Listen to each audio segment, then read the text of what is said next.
Guys, welcome back to Snapfix. Today I'm going to show you how to fix a loose screw on your door. You can see I took 2 of them off already.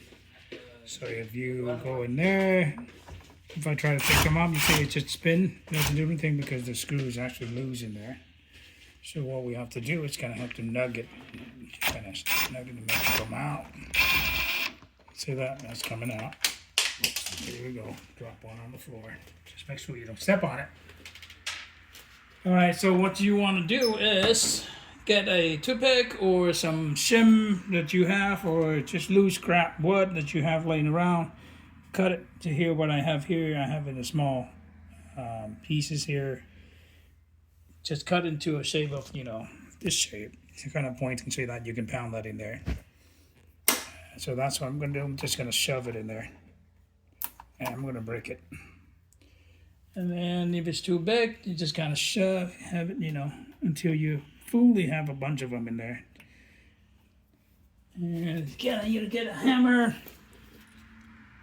Trying to get in there as much as you can.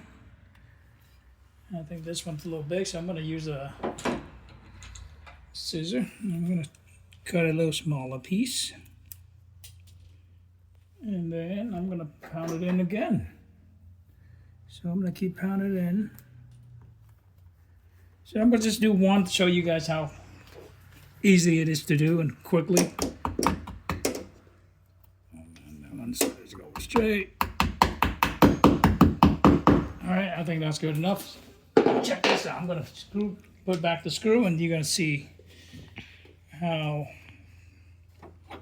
cool it is. I'm not going to do that. I just want to show you guys here, okay?